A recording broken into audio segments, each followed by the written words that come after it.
It is surprising that key knowledge concerning twin flames is found in the Scripture. One reason twin flames must be together in the physical world is to share these recommendations and put them into practice. This information is very important in the fulfillment of the 144,000 twin flames as the brides of Messiah. At its core, this information can benefit everyone. If you wish to donate and help us reach more people with this important message, text GIVE to 705-230-8460. At the end of this video, you will find alternate ways to donate. Please subscribe or at least give us a like, and thank you for helping us. If we are going to believe something, it helps to know exactly what we are believing in. But first, cleanse your mind of Hollywood hit movies that contain false teachings of Bible events and false biblical messages from pagan Christian dogma. After 37 years as Bible researchers, we diligently work to bring you the true messages of the Bible instead of Christian lies from the 32,000 denominations that twist the words in the Scriptures to create their own niche religion. The penalty is death by disease for those who add or subtract from the Torah commandments in order to create a priesthood to control the people. Yeshua fought against the Pharisees for making up their own commands. That is why the Pharisees wanted him dead. Christian priests greatly altered the Torah commandments to control the people. Yeshua hated these Nicolaitans, Nico meaning power, and Laitans people. St. Nicholas hated. Santa Claus hated. Revelation 2:15-16. So you have those who adhere to the teachings of the Nicolaitans, which I hate. Repent, or I shall come to you speedily and fight against them with the sword of my mouth. If you are Catholic, Protestant Catholic, or Orthodox, false teachings come from the same faulty Greek and Roman root translations infused with religious dogma that will lead you to the lake of fire. The King James Version of the Bible is a corrupted translation of an incorrect translation and is filled with obvious and not so obvious errors. Matthew 10:34-36. Do not think that I have come to bring peace on earth. I did not come to bring peace but a sword, for I have come to bring division, a man against his father, a daughter against her mother, and a daughter-in-law against her mother-in-law, and a man's enemies are those of his own household. The 144,000 twin flames are an integral part of Yeshua's prophecy. A sword is a weapon that brings bloodshed. If Yeshua was coming simply to divide families, he could do this with a rod of iron. With the exception of the last time Yeshua came to earth as a suffering servant to warn us of these future events, in all other instances when the Almighty came to earth, the result was slaughter. When Yisrael obeyed the Torah commandments, he slaughtered Yisrael's Gentile enemies. He allowed Gentiles to slaughter Yisrael when Yisrael did not obey the Torah. Revelation 6:3-4. And when he opened the second seal, I heard the second living creature saying, Come and see. And another horse, fiery red, went out, and it was given to the one who sat on it to take peace from the earth, and that they should slay one another. And a great sword was given to him. Yisrael today does not obey the Torah commandments. From prophecy concerning the end times, we know, even after the many lessons of Chronicles 1 and 2, in the immediate future, Yisrael will be destroyed again and its people scattered throughout the earth. In Revelation 6, we discovered the Lamb, Yeshua, will open the 7 seals that begin the Great Tribulation that will affect all mankind. Zechariah 13:8-9.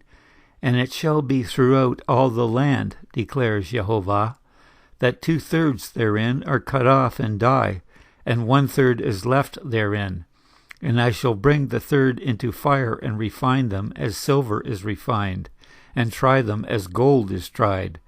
They shall call on my name, and I shall answer them. I shall say, This is my people, while they say, Jehovah is my Elohim. The amount of knowledge available for human consumption multiplies every year. Advances in technology, science, archaeology, medicine, manufacturing, and all other human endeavor continues to accelerate. Our understanding of biblical text has also changed due to continuous research that uncovered new discoveries of ancient Hebrew documents going back to the 11th century found in the Vatican, Israel, in archives across the globe, and surprisingly even in the nations of India and China. Fear of the Almighty leads us to use the name Jehovah instead of God or Lord, and the name Yeshua instead of the pagan name of Jesus, which was first invented in the 14th century when the letter J was first used. Jehovah named his son Yeshua. Nested in the Hebrew name Yeshua are the words Jehovah's salvation. It is very unwise to insult Jehovah by using another name for his son. New information discovered by biblical researchers makes it absolutely clear that the Bible from Genesis to Revelation was originally written in a sacred language Jehovah created, Hebrew. The name of the Father, Jehovah, is found in more than 5,000 documents. No other name is registered. The names of both the Father, Jehovah, and the Son, Yeshua, are found in recently discovered Hebrew copies of the Gospels, which are obviously copies of original Hebrew writings and not copies of Greek or Latin translations. Matthew, Mark, Luke, and John chronicle Yeshua as the suffering servant, his birth, 70-week ministry, death, and resurrection. The book of Revelation chronicles the near future time when Yeshua returns to earth. The Hebrew Gospels expose glaring errors and deliberately misleading texts in the King James Version, many originating from the Greek and Latin translations. The mislabeled book of Revelation is not the revelation of St. John, but Yeshua's revealing and prophecy foretelling the marriage supper of the Lamb to the 144,000 who will rule earth with Yeshua, his return as King of Kings, and his global war against the forces of Satan that lead him to become the theocratic ruler of planet Earth for 1,000 years from his throne in Jerusalem by 2030. Revelation 1:1-2. The revelation of Yeshua HaMashiach, which Elohim gave him to show his servants what is to take place with speed, and he signified this by sending his messenger to his servant Yohanan, John, who bore witness to the word of Jehovah and to the witness of Yeshua, to all he saw. In the 4th century, Constantine's high priest Eusebius added texts to the Bible to establish Yeshua's 3.5-year ministry in an effort to make all Bible prophecy appear as complete. This would allow Constantine to be the god of the earth in the tradition of all Roman emperors. John 6:4 is not in the Hebrew copies of the Scriptures. Constantine, who was championed as the emperor who gave Christianity to the world, was never a Christian. He only took communion on his deathbed just in case. The coin with the portrait of Constantine has on its other side the image of Mithra, the Roman sun god, with a halo radiating around his head. Mithra was born on December 25th. It was Constantine who declared anyone who worshipped the Jewish god or observed the Jewish festivals would be put to death. Statues that originated as pagan gods were renamed as Christian saints. The statue of Jupiter with a halo or solar nimbus above his head was imported from the Greek pantheon and placed in St. Peter's Cathedral in Rome. This is idolatry punishable by death that the Catholic Church encourages. The solid brass statue of Jupiter, now named St. Peter, has the toes of one foot completely worn away from Christian believers kissing that foot. To reinforce his claim that Yeshua's ministry was 3.5 years, Eusebius altered the records of history in Roman archives with the claim that the temple in Jerusalem was destroyed in 70 CE. All rabbinic historical records reveal the temple was destroyed in 68 CE, attesting to the fact that Yeshua was crucified 40 years earlier, the day before Passover, Wednesday, April 28, 28 CE. To confirm the dates of Yeshua's 70-week ministry, scholars coordinated the events with history, which was recorded in Rome, documenting the succession of Roman emperors and their activities, such as the census taken in 3 CE throughout the Roman Empire in the 25th year of the reign of Caesar Augustus. Eusebius, the high priest of Constantine, could not change dates of events that took place in Rome 300 years prior, which were set in stone with the dated statues of Roman emperors. Eusebius did alter Roman records of events that took place in Jerusalem, which no Roman was familiar with. Festival of Jehovah was replaced with Festival of the Jews to reinforce the lie that the Old Testament was Jewish and the New Testament Christian. All biblical scholars prior to the 4th century claimed that Yeshua's ministry was about 1 year. Daniel's multi-layered 70 weeks prophecy accurately lays out Yeshua's 70-week ministry. 70 weeks, exactly 490 days, transpire from Yeshua's mikvah, immersion in water, Matthew 3:13-17, to the day he gave the gift of the Ruach Kodesh, Holy Spirit, to his followers on Jehovah's Feast of Shavuot, Acts 2:1-4. In reality, two twin flame souls who were as one are never apart. Some people claim they see a flash of white or golden light when they first see their soulmate. It is emotionally extremely difficult to be physically separate from your twin flame once you know with certainty who that person is. It is as though half of your own body and soul is rejecting you. Let us examine some of the reasons for this. Adam was a celestial light being whose soul was divided into divine male and divine female when Hawa, Eve, was created. But Adam was not the only light being.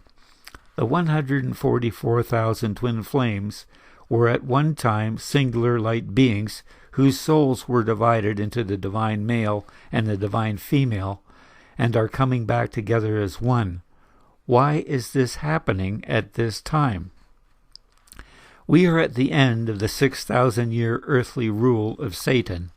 How do we know this? NASA pinpointed just after sunset, the beginning of the Hebrew day, September 12, 3 BCE, the first sliver of the new moon was sighted beneath the feet of the constellation Virgo, the Virgin. The Hebrew day begins at sunset. This special day began Jehovah's feast, the Day of Trumpets, the appointed time, heralding the upcoming birth of Yeshua. The planet Zedek, the righteous, Jupiter, came into conjunction with the star Melech, the king, Regulus, positioned between the front feet of the Lion of Yehuda, Judah, in the constellation of Leo. 10 years prior to this event, and in the 10 years following this event, no such astronomical configuration occurred. This is from the book A Voice Crying in the Heavens by R.S. Wadsworth. First, we need to clarify some misconceptions in the Bible of the birth of Yeshua, who was born at an appointed time, or Feast of Jehovah, and not on December 25th, which is a pagan festival honoring the birth date of the sun god Tammuz and every other pagan sun god. At one time, the winter solstice was December 25th, but over time has moved back on our present-day calendar. In the Vatican, there is a statue of Tammuz wearing a Phrygian hat in homage to the snake god. Santa, or Satan, wears the same hat, and so do some of us at Christmas. During the Feast of Sukkot, all Hebrew males above the age of 13 are required to live in sukkahs, which are temporary shelters or tabernacles, for 7 days during this yearly feast to Jehovah, the Creator, which takes place at the appointed time in the autumn. Yeshua's stepfather Yosef would also dwell in a sukkah during this feast. From Moshe's time to King David's time, Jehovah was worshipped in a sukkah tent or tabernacle. From the copies of the original Hebrew, we see a different picture of the birth of Yeshua. John 1:14. The Word was made flesh and pitched his sukkah, tabernacle, among us. Luke 2:7. And she gave birth to her firstborn son, and wrapped him up, and laid him in a sukkah, because there was no room for them in a lodging place. Now I ask you, would Yeshua's father, Jehovah, allow his infant son to be placed in an animal feeding trough, manger? For more information on Yeshua's birth, click the icon at the right.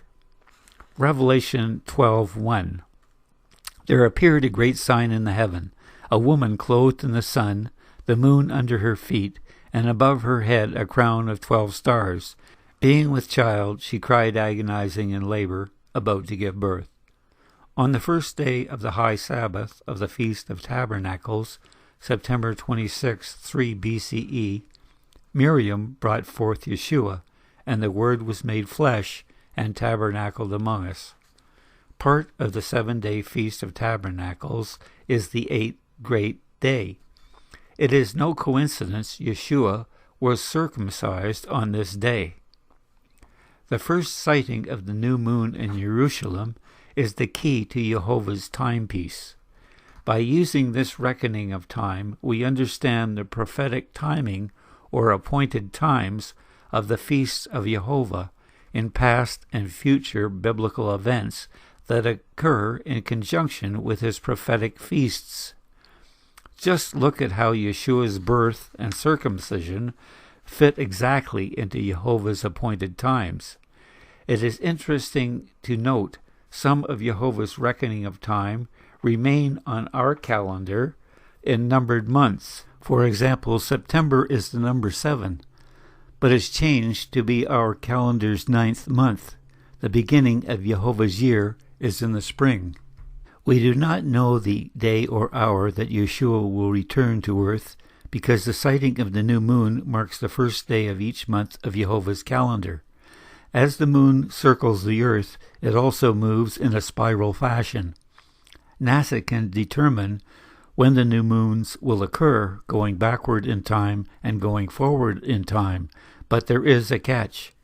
The beginning of the year is determined when the barley is aviv, or ripe enough to harvest.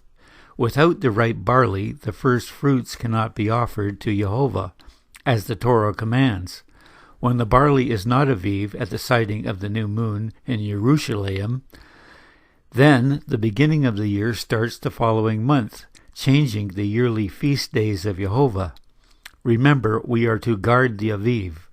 All of Jehovah's feasts are determined from the first day of the year and the first day of each month. Deuteronomy 16:1.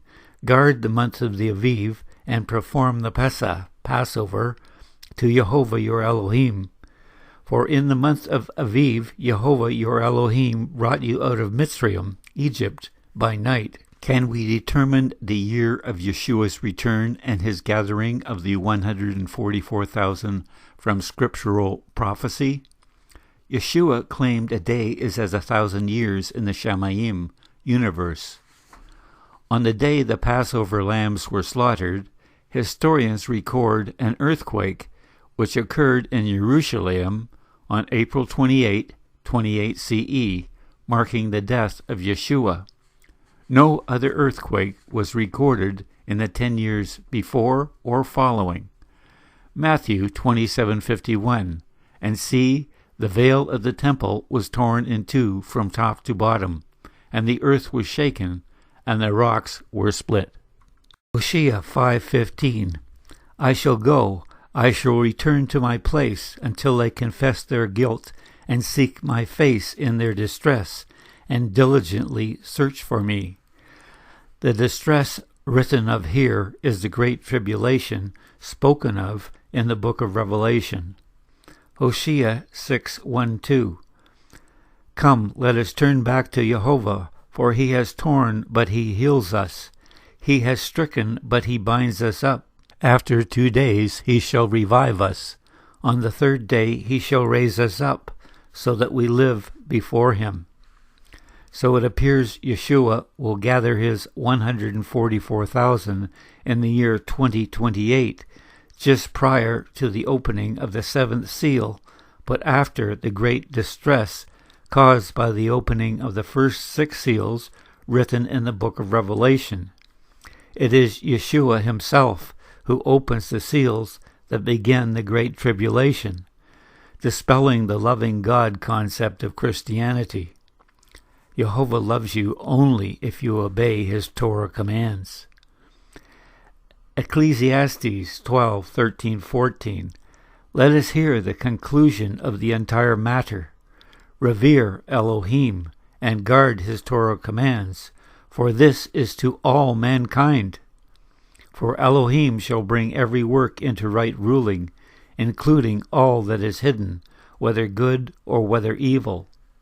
Contrary to the claim made by the pagan Christian Church that the Torah is just for Jews, both Gentiles and Israelites are commanded forever to guard and keep the Torah, which includes the feast days of Jehovah, or appointed times, which are Kodesh rehearsals of future events.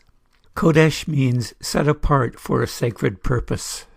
As the Lamb, Yeshua fulfilled Jehovah's spring feast of Passover and offered first fruits, the 24 elders, to his Father. Yeshua will return to fulfill the fall feast of Jehovah, including the Feast of Sukkot. Yeshua, King of Kings, will establish a theocracy and rule over the entire earth by 2030, after he destroys all those, led by Satan, that violently oppose him, and those who do not come up to the Feast of Sukkot and kneel before him in Jerusalem. Yeshua kept all the feasts of Jehovah. All humans are commanded to keep the feasts of Jehovah at the appointed times forever. Revelation 7:3-4. Do not harm the earth or the sea or the trees until we have sealed the servants of our Elohim upon their foreheads. And they heard the number of those who were sealed, 144,000, sealed out of all the tribes of the children of Israel. Take note, if you are not an original part or grafted into Israel, then you are not one of the 144,000. Shaul, Paul, speaks to this. Romans 11:17-18. And if some of the branches were broken off, and you, being a wild olive tree, have been grafted in among them, and came to share the root and the fatness of the olive tree, do not boast against the branches. And if you boast, you do not bear the root, but the root you. Christians twist this and other Bible verses to make the nonsensically boastful claim the church is now the olive tree because they claim the Jews killed Yeshua. The Gospels record it was the Gentiles that executed Yeshua. Although the Pharisees wanted Yeshua executed, it was the Roman king Herod, paranoid that he would be dethroned, who ordered Pilate to execute Yeshua. There was a great controversy when Herod, whose father was Roman, was appointed king. Luke 13:31. On that same day there came certain Pharisees, saying to him, Get out and go from here, for Herodes wants to kill you. Help spread the word to others. Donate, subscribe, and hit the like button. After the marriage supper of the Lamb, Yeshua returns to earth. Revelation 7:9. After this I looked and saw a great crowd no one was able to count, but of all nations and tribes and peoples and tongues standing before the throne and before the Lamb, dressed in white robes and palm branches in their hands. This is a similar picture of Yeshua's triumphal entry into Jerusalem on the Sabbath before Passover, as the Passover sacrifice, suggesting a future return of Yeshua as king through the gate into Jerusalem. Since no man or animal can work on Shabbat, the day of rest, Yeshua rode on a young colt that had never worked. The Passover lamb's entry into Jerusalem was set up by King David as part of the temple service. John 12:12. On the next day many of the people that came to the feast heard that Yeshua was coming to Jerusalem. They took branches of palm trees and went out to meet him, crying, Hosanna, Baruch, blessed is the King of Israel that comes in the name of Yehovah. Yeshua had found a young ass and was sitting on it. As it is written, Fear not, daughter of Sion. Behold, your king comes, sitting on an ass's young colt. No one in physical human form can enter Jehovah's throne room. The great crowd described in Revelation would be light beings of the divine male and divine female fused together as one. The Gospel of Thomas 22, Yeshua said, When you make the male and the female into a single one, so that the male is not male and the female is not female, then you shall enter the kingdom. Revelation 19:6-7. And I heard as the voice of a great crowd, as the sound of many waters, and as the sound of mighty thunders, saying, Hallelujah, for Jehovah, El Shaddai, Elohim Almighty, reigns. Let us be glad and rejoice and give him praise, for the marriage supper of the Lamb has come, and his wife prepared herself. This event occurs just after the beast, Satan, is thrown down to earth in Revelation 13. The marriage supper of the Lamb is not recorded until Revelation 19:7. This may indicate that some of the events in the book of Revelation occur simultaneously or overlap. Revelation 14:1, And I looked, and I saw a lamb standing on Mount Zion, and with him 144,000, having his Father's name written upon their foreheads.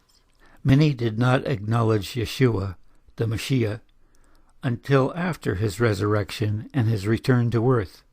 As twin flames, we experienced the same painful separation as did the King of Kings Yeshua. To walk with him and to know him, we must have similar experiences. Deuteronomy 18:18-19. I shall rise up from them a Nabi, prophet, like you, out of the midst of their brothers, and I shall put my words in his mouth, and he shall speak to them all that I command him. And it shall be, the man who does not listen to my words, which he speaks in my name, I will judge him accordingly. A Nabi, prophet, is one who attempts to lead the flock back inside the protective fence of the Torah, and failing to do so, warns the flock of the consequences. Yeshua is the greatest Nabi, and the consequences of not obeying him are written in the book of Revelation. Copies of the Hebrew Matthew 27:46 reveal that during the crucifixion, Yeshua spoke the entirety of Psalm 22 in the sacred language of Hebrew, a fact that is left out in versions translated to other languages.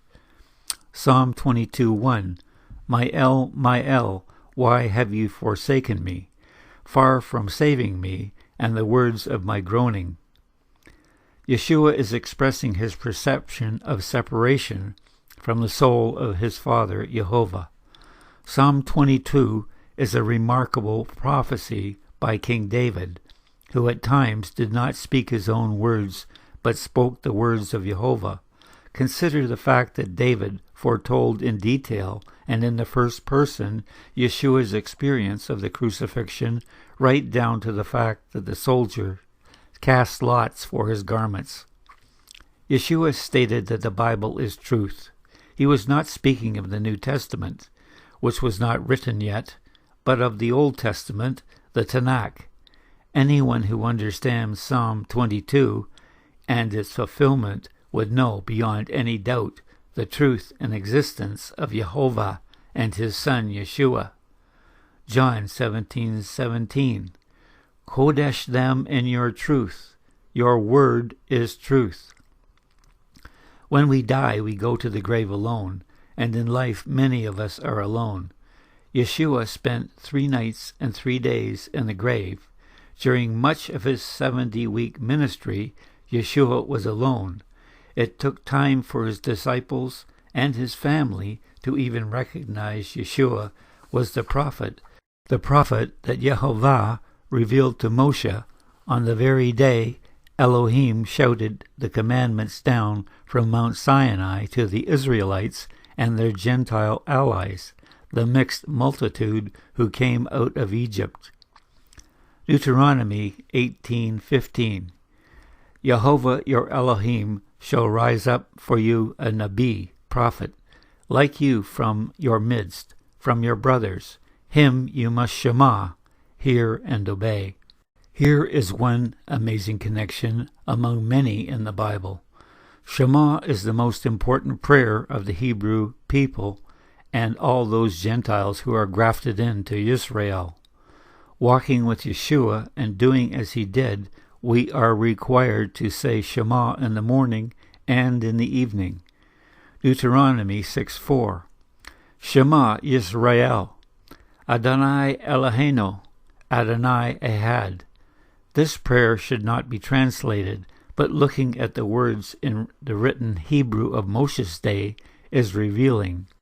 Each individual letter in the alphabet written by Moshe in pre-Babylonian ancient sacred Hebrew is phonic, pictographic, and numeric. Each Hebrew letter is also a number that defines a theological concept. Adonai is a title and is used 439 times in Scripture. The meaning of Adonai, derived by pictogram and number of each individual Hebrew letter, is Aleph, an ox, meaning a strong leader, the number 1, which refers to Yehovah and Yeshua. Dalet, a door or gate, coupled with 4, creation. Nun, a seed or life.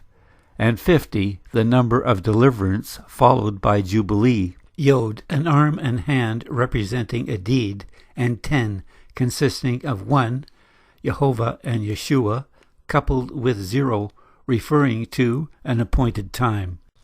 Yehovah and Yeshua open the door to a place where life is created and preserved at the appointed time, which causes jubilation. The Hebrew word Elohim is used over 4,000 times in Scriptures and 34 times in the book of Genesis as the title of the Creator prior to revealing his name, Yehovah. The meaning of Elohim from the pictogram and number of each Hebrew letter is Aleph, an ox meaning a strong leader, the number 1, which refers to Yehovah and Yeshua. Lamed, a shepherd's staff of authority, coupled with 30, a divine command, marking the appointed time of a blood sacrifice. Hey, a revealer. 5, unmerited favor. Yod is an arm and hand representing a deed, and 10 consisting of 1, Yehovah and Yeshua, coupled with 0, referring to an appointed time. Mem, waters, and 40, chastisement and renewal at the appointed time, referring to the feasts of Yehovah. We see that Yehovah separated the waters at creation to create a landmass, but also separated the waters when leading the children of Israel to Mount Sinai to reveal his power and Torah commandments. The Bible is the only book that contains the incredible intricacy of the Hebrew letters and language that prove its authenticity. The Hebrew language was created by Jehovah and spoken by his son Yeshua. Who is Jehovah one with? The answer to that is Yeshua, the 144,000 who hear and obey or Shema his Torah, and the others who follow in Yeshua's footsteps. Shaul, Paul, was chosen to be Yeshua's disciple because he could recite the first 5 chapters of the Bible, or the Torah, from memory, and was conversant in the Tanakh, the Old Testament. Shaul's teacher was Gamliel, who was and still is considered to be the leading rabbi of Israel. Shaul was teaching the Torah and its relation to life and the resurrection of Yeshua to the Gentiles. In Yeshua's day, the Torah was taught from childhood, daily in every household, by righteous parents. Keeping the feasts of Jehovah at the appointed times were an integral part of life in Israel, which was centered around Jehovah's temple in Jerusalem. The disciples chosen by Yeshua were Hebrew speakers and readers of the Hebrew Tanakh. Yeshua and his followers were constantly quoting from the Tanakh and teaching Gentiles from Tanakh scrolls. Tanakh is short for Torah, instructions, Nevi'im, prophets, and Ketuvim, other writings. The 144,000 brides of Messiah must be familiar with, obey, and teach the Torah, just as Yeshua and his disciples did. The ultimate union is Yeshua to the brides of Messiah. For this reason, marriage between a man and a woman that facilitates the creation of new life is sacred to Yehovah, the one who gives life. There is a sacred order for organizing households illustrated in the Scriptures. Jehovah is Yeshua's covering. Yeshua is the husband's covering. The husband is the wife's covering, and the wife is the children's covering. The word Elohim is plural, noting the multiple facets of Jehovah, pointing to the Ruach Kodesh, which is said to be the breath of Jehovah that breathes sacred life into everything he created, including us, if we are pure and righteous enough to remain in Torah from the time of our birth. Sin pushes away the Ruach Kodesh. If you are inside the Torah, you are blessed. If you are outside the Torah, or not up to its standards, and don't keep the feasts of Jehovah, you are cursed. Galatians 5:18. But if you are led by the Ruach, Jehovah's breath or essence, you are not under Torah. To be clear, if you are up to the standard of the Torah and not under it, the Torah is in your heart, and obeying the commandments is a normal part of your everyday life, just as it was for Yeshua and his disciples. Then you qualify by your purity to receive the Ruach, and will be led by it. The blood covenant between Yehovah and all humanity made at Mount Sinai must be obeyed. If Yehovah breaks it, or if humanity breaks it, they will be as dead as the animals whose blood the covenant was made in. Abraham also made a blood covenant with Yehovah. Both Abraham and Yehovah walked through the blood of dead animals. Genesis 15:9-10. And he said to him, Bring me a 3-year-old heifer, a 3-year-old female goat, and a 3-year-old ram, and a turtle dove, and a young pigeon. And he took all these to him, and cut them in the middle, and placed each half opposite of the others, but he did not cut the birds. Genesis 15:12. And it came to be, when the sun was going down, a deep sleep fell on Abram. That see, a frightening great darkness fell upon him. Genesis 15:17-18. And it came to be, when the sun went down, and it was dark, that see, a smoking oven and a burning torch passed between these pieces. On that same day, Jehovah made a covenant with Abram, saying, I have given this land to your seed, from the river of Misraim, Nile, to the great river, the river of Perath, the Euphrates. On something as serious as the Torah covenant, Jehovah would never change his mind and nullify. Scripture states the Torah is forever. Yeshua said, walk with me, hearkening back to the blood covenant when he commanded us to do as he did. Yeshua walked in the Torah covenant. Because of sin, defined in the Torah, we all owe the death penalty. Yeshua, as the innocent one, paid the death penalty on our behalf, and thus renewed the covenant. The renewed covenant was the original Hebrew title of the New Testament.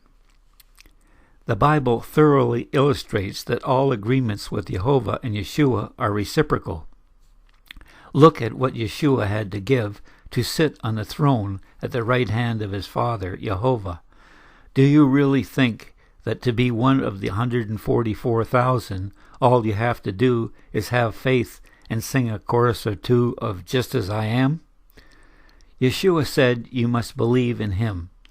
Believe in Hebrew is an action word. To believe in Yeshua is to do as he did, to walk in his footsteps, to obey his Torah, to preach the gospel of the kingdom, to never forsake him, and to lay down your life if necessary, which you may have to do in the near future when Satan makes war on the followers of Yeshua. The very first word in the Bible is Genesis, or in Hebrew, Bereshith, meaning in the beginning. Examining the individual Hebrew letters, we discover Yeshua was present from the beginning. Remember, these Hebrew letters are pictographic, numeric, and phonic. Bereshith. The first letter is Beit, a pictogram of a floor plan of a house or tent. A tent is also a tabernacle or sukkah that Yeshua was born in. The second letter, Resh, is a pictogram of a head indicating a ruler or king. The first two letters, Beit Resh, is a word pronounced bar in Hebrew, and the meaning is son.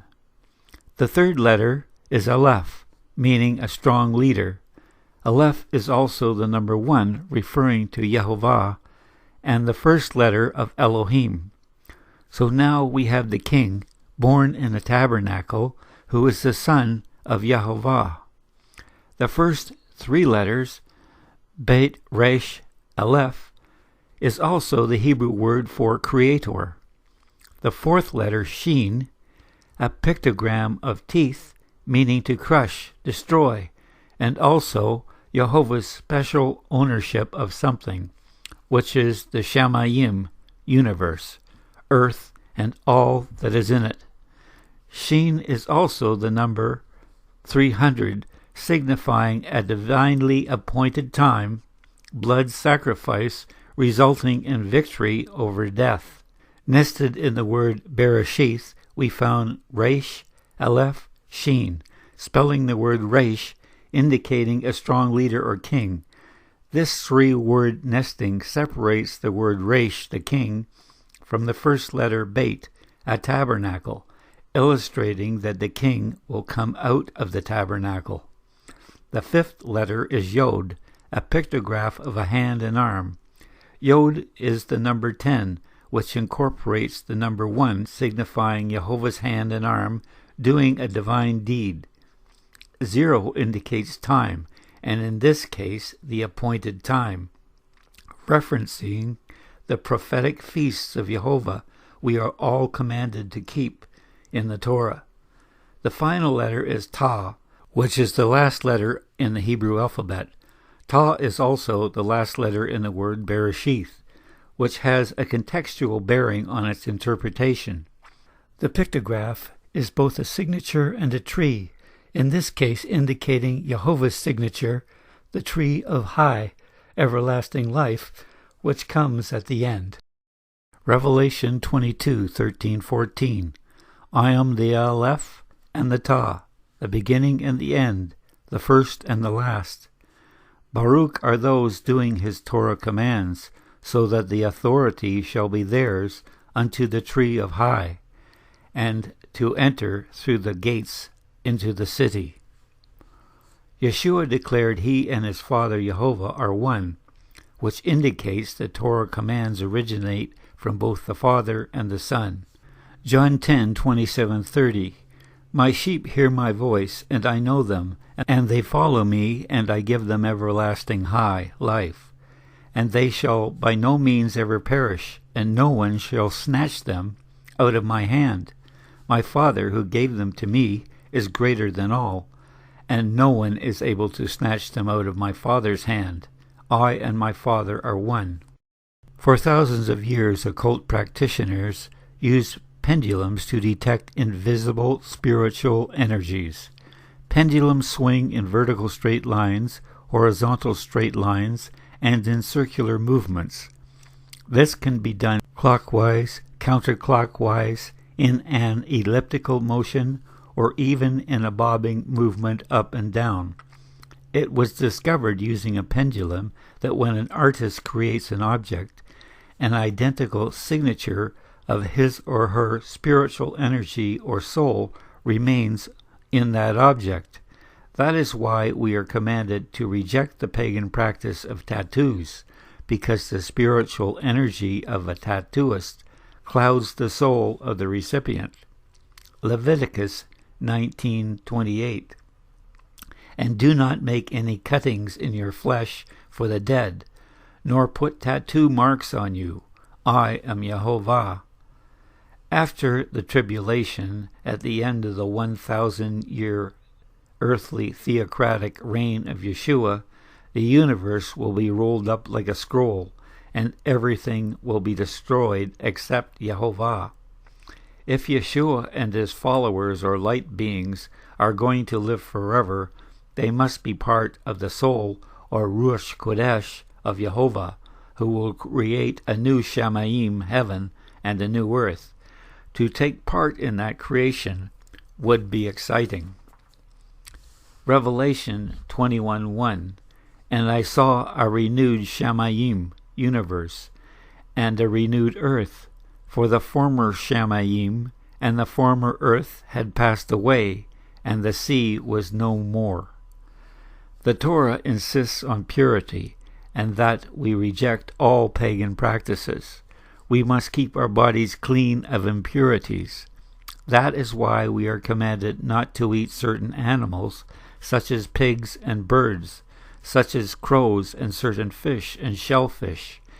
These creatures eat waste that pollutes the earth and transforms that waste into nutrients. Jehovah promises to destroy those who destroy the earth. We are commanded to cleanse both our bodies and our clothing before the weekly Shabbat and the special high Shabbats, the feasts of Yehovah, or the appointed times which occur throughout the year. We must come before Almighty Yehovah with clean and sinless souls, or we will be rejected and end up in the lake of fire. We must be mikvahd, or submerged in running water, in order to completely wash away our past sins. Some twin flames will be rejected because of impurity. The parable of the 10 virgins might be relevant here. 5 brides were prepared and 5 were not. This could imply there could be double the 144,000 women and 144,000 men twin flames, only half of which are pure enough to be accepted as the brides of Messiah. Remember, the male twin flame and the female twin flame will be fused into one light being in order to attend the marriage supper of the Lamb, which take place in the throne room of Yehovah. From Matthew 24:3 onward to Matthew 25:46, Yeshua talks of his return in the last days. Matthew 24:31, and he shall send his messengers with a great sound of a trumpet, and they shall gather together his chosen ones from the four winds, from one end of the Shamayim to the other. Then Yeshua uses parables in Matthew 24 and 25 to describe the beginning of his reign of planet Earth. Matthew 25, 1-2. Then the reign of the Shamayim shall be compared to the 10 maidens who took their lamps and went out to meet the bridegroom. And 5 of them were wise, and 5 of them were foolish. Idolatry is foolish. The cross was used by the Egyptians, the Babylonians, Greeks, and Romans as a representation of the sun gods, Ra, Tammuz, Mithra, etc. All of these were born December 25th, at the time of the winter solstice. Baptism and making an image of a cross on a forehead was also a pagan practice prior to Christianity. Almost 500 years before Yeshua's ministry, Roman armies had the cross painted on their shields, with the rays of the sun emanating from the center. It was depicting Mithra, the sun god, because when you look at the sun through squinted eyes, you see a cross. When Roman soldiers conquered Orange, France, they erected a triumphal arch after Julius Caesar conquered Gaul in 50 BCE. The Roman shields depicted on the arch displayed the cross of Mithra. A Christian pagan priest dressed up as Dagon the fish god with a fish head hat and a sunburst emblazoned on the back of his vestment, who paints a cross on someone's forehead, is dedicating the recipient's soul to Mithra, the pagan sun god, thereby sending them to the lake of fire. Bowing down before a man-made cross is idolatry punishable by death. The Bible records there was no cross at the crucifixion, but rather a stake or straight timber. No cross was mentioned in the Bible as a symbol of divinity. We should also note that if a priest stands in front of the congregation to lead a prayer, we end up praying to the priest rather than Yehovah. The priest must stand inside the congregation when leading a prayer. Our relationship with Yehovah and Yeshua needs to be soul to soul, without man or man-made object to obstruct the spiritual connection. Matthew 6:6. But you, when you pray, go into your room, and having shut your door, pray to your Father who is in the secret place, and your Father who sees in secret shall reward you openly. That is not to say that you should not pray in a public place. Yeshua did this many times. However, you should not make a show of it, to be seen by men as how righteous you are. Here is more information that pertains to twin flame relationships. The scriptures illustrate the first woman a man goes into becomes his wife. If a man goes into another woman, that is adultery punishable by death. The only exception to this is if a man divorces his first wife with a written decree because of hardness of heart. That is, the man and his first wife no longer love each other. In order to stay together, we must first join each other in honesty, severing all previous romantic relationships. It is important that twin flames or anyone who is about to be married, who has sinned in the past, be mikvahed, completely immersed in running water to establish purity. If you are separated from your twin flame, constantly obsessing over them will only help keep them away. Obsession is something we must overcome and become a standalone entity, and it is not easy in this situation. It is a challenge to stop thinking of your twin flame when they are part of you. We must overcome and be strong and temporarily forget them while they do their necessary work of self-actualization.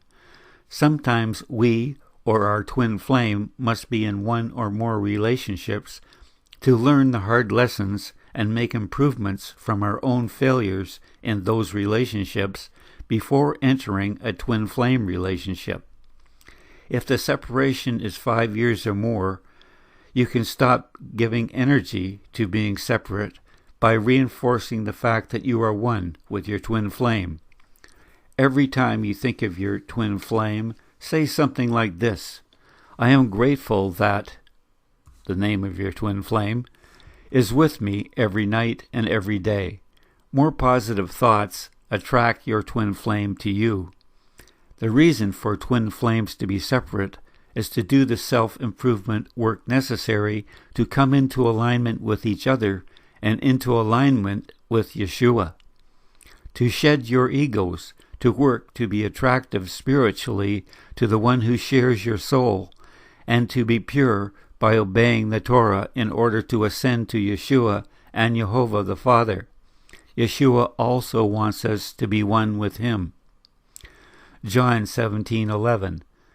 And I am no more in the world, but these are in the world. And I come to you, Kodesh Father. Guard them in your name, which you have given me, so that they might be one as we are. As some of the world's leading Bible scholars, our goal is to reveal a truthful understanding and translation of the Bible, which is free of man-made religion. Yeshua wants the 144,000 twin flames to be his disciples on earth at this time. We sincerely hope this video will help you. View all our videos for vital information to get a better understanding of your relationship with Yeshua and your twin flame. May Jehovah bless you and shine his light upon you, brothers and sisters. Please donate and help us get this message out to others. Text GIVE to 705-230-8460. To contact us and for email transfers, donate at BibleProphecyTruth.net. To send donations by mail, Bible Prophecy Truth, 595 Muskoka Beach Road, Gravenhurst, Ontario, Canada, P1P 1B1. Sincere thanks for supporting us. And please subscribe and hit the like button so more viewers will receive this important message.